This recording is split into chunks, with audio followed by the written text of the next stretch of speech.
Hari ini 21 September 2024, artinya tersisa 30 hari, maka Jokowi akan segera lengser dari kursi kekuasaan yang dipegangnya dengan sangat menguntungkan pribadinya dan keluarganya akan segera berakhir.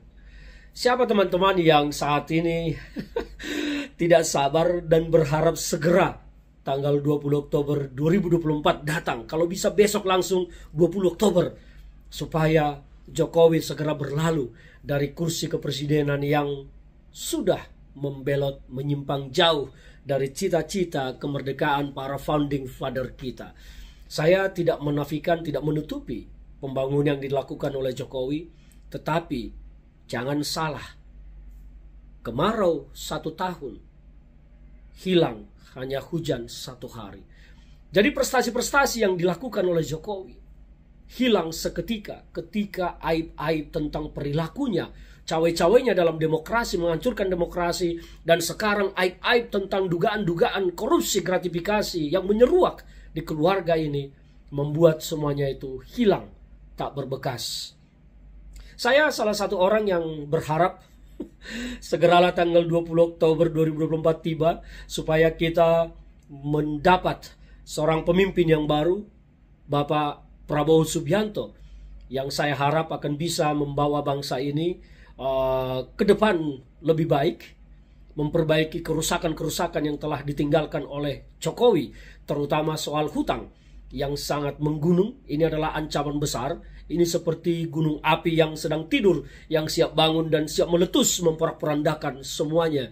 Tetapi di samping itu saya juga pesimis tentang utang ini. Karena kalau melihat postur APBN 2025 yang dibuat, dikalkulasi sekitar 3.600 triliun, sangat besar sekali. Tetapi defisitnya juga sangat besar, yaitu sekitar 600 triliun. Ini besar sekali, sangat besar sekali. Dan ini menjadi ancaman. Kalau ditutupinya dengan utang kembali, maka bukan menyelesaikan utang yang ada, tetapi justru akan menggali lubang yang semakin dalam, dan siap akan menelan bumi Indonesia ke dalam jurang utang tersebut. Kalau dilakukan refocusing anggaran, merevisi anggaran-anggaran yang tidak penting, tidak perlu dihapus-hapus, dikurang-kurangi, belum tentu mencapai 600 triliun. Artinya apa? Kita menghadapi situasi yang justru semakin tidak pasti ke depan, karena apa yang ditinggalkan oleh Jokowi adalah api dalam sekam ke tangan Pak Prabowo Subianto.